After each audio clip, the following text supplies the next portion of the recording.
What's up, everybody? Brian Wagner, editor of Street Muscle Magazine, here with Mr. Chuck Stefanski, owner and proprietor of Big 3 Racing, one of, and the most talked about car during Sick Week, the Pontiac wagon. Yeah, it got a lot more attention than I thought it was going to, unfortunately, or fortunately. Yeah, it's a good problem to have, right? Yeah, definitely. Absolutely. So, you know, it was well documented, the trials and tribulations you guys went through. It was very rough. I mean, we built the car in 7 days, from pretty much a roller to plumbing it, rewiring the car, and there's a lot of stuff with this. So to rewire a car alone in 7 days is a task, let alone setting up all new suspension, putting the wheels and tires on, and then just trying to get it ready for a long 1,000-mile trip, multiple days of drag racing without any testing is not easy. So, you know, we're going to send people, check out Big 3 Racing's YouTube page because it's all totally documented there. All the fun is on there. So we'll do a real high level, real quick, Reader's Digest. What's the year, make, model of the car? 1981 Pontiac Grand Le Mans Safari wagon. That's a mouthful. It is, and it's hard to keep straight sometimes. And what's set up, engine drive lines in the car? So it's a 540 big block Chevy with a procharger F3 112 crank drive setup. It's got a Power Glide transmission in it, Ford 9-inch, all controlled by Holley EFI. Very, very quiet through the zoomies, right? From inside the car, very quiet. People on the outside tell me it's really loud. I don't really know. Not your problem. No, for the street, we did put mufflers on it. With the windows down, it actually wasn't too bad. It wasn't quiet, but I think it was legal. Legal-ish, right? Ish, yeah. I didn't get any tickets. And you've had this car for a while, or you had it for a while. What's the story on that? Yeah, so I had this car about 15 years ago, and then right around 13 years ago, I sold it. Ended up back on Marketplace after I told the guy, hey, if you ever go to sell it, let me know. He never did.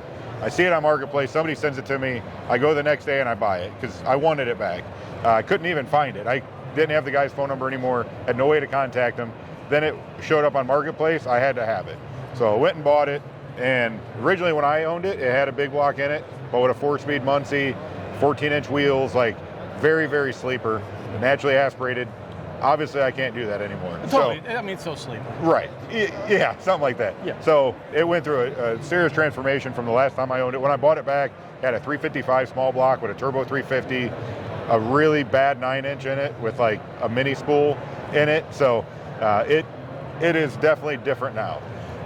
So, Drag and Drive Sick Week, basically, for those that don't know, it's this, you get this really great idea to go beat on your stuff for a week, drive 1,000 miles, try to go as fast as you can. Long story short, right? Correct, yes. Not break as much. Yeah, not as much as possible. Right. There's different classes and whatnot, and you kind of got to be a sadomasochist to be into this a little bit. I always tell people, it's choose your own adventure / choose your own misery. Right. You can have a super simple combo that's fun, enjoyable, you have a good time. Well, then you got people like Chuck and his friends that, just seem to they want to endure pain and suffering. That's exactly what it was. So now we're back to the point, it was a monumental task to get this car done again. You check that on the Big 3 YouTube page. It's wild to see the car come to life. You bring it to Florida, no testing, and then basically at this point when you're there, you're teched in, it's pull the pin, throw the grenade, right? Correct. So you've pulled the pin, you've thrown the grenade, then what happened? So on day one, a quick synopsis of what happened. Every day we had a problem. Some days bigger than others. Other problems led into more days. So on day one, the shifter linkage kind of fell apart underneath the trans. I left in second gear, no trans brake, bumped through the beams. I didn't get a time. I still went like a 790 in high gear only. So we came back around, actually I put the shifter back in first and it worked at the top of the track. I came back and I thought it was user error. So we got into the staging lane for the all run, and in the staging lanes, I just hit the button and the car kept going forward. So we ran back, drug a jack from, 1,000 feet away, drug a jack all the way through the pits, jacked up the car, found the problem, fixed it all, made my pass. The very first pass, I think I went a 770 or something like that, letting out early because I couldn't go faster than 750. And during that pass, the alternator pulley also flew off and yeeted itself at the 300-foot mark. Luckily, we were able to still make our pass, get the alternator pulley back, find a nut, like a random lug nut that happened to fit the alternator shaft, and carry on down the road. I never test fit anything on top of the roof or in the car. Turns out the car is extremely way too heavy. On day 2, we ended up leaving a bunch of stuff at Bradenton, a bunch of extra tools. I had extra impacts. Every metric socket I own stayed at Bradenton. We did not take it with us. That was probably, 30 pounds of tools.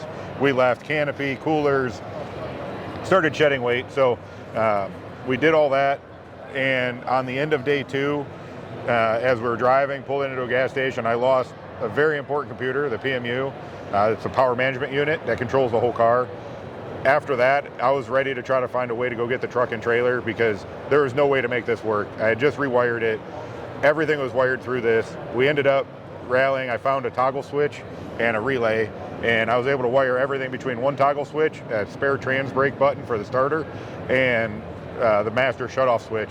So it took the back passenger, it's got 4 seats in it, so the back passenger had to start the car, and I had to do everything else and shut the car off. He had to do that, and then somebody else ran back there and shut the master power off. It was not what you would want. So for a couple days, I was actually on a foot brake, minimal electronics, no reverse.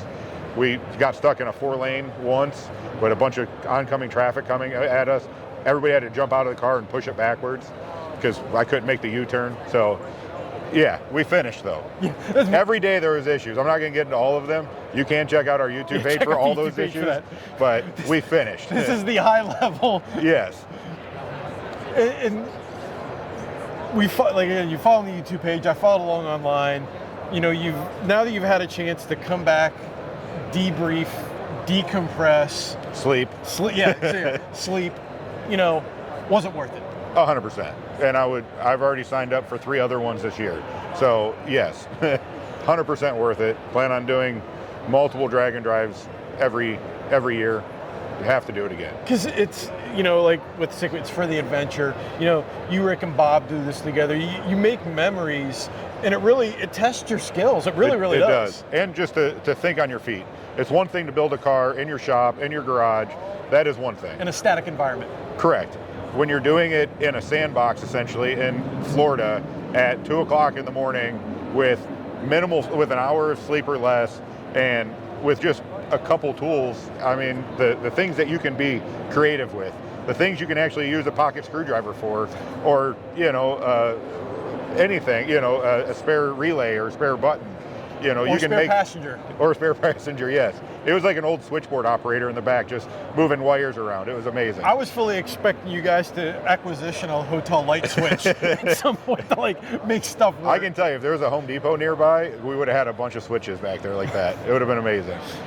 You look at it this way: we put people on Mars with less technology. You're right. Yeah, I wasn't around for that, so I couldn't steal any of their technology. But people on the moon, we haven't been to Mars yet. The moon, yeah. Well, the moon. Yeah. Space. So, what was the biggest thing you learned from this? You always learn something.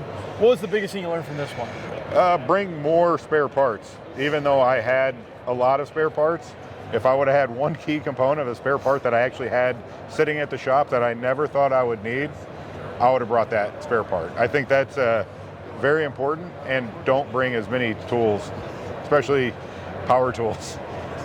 I brought pretty much everything but a circular saw, I feel, and only because I couldn't figure out what I needed it for. You never know if you got to take apart the circular saw and use it to operate something on the car. And I probably would have at this point. I definitely probably should have done that.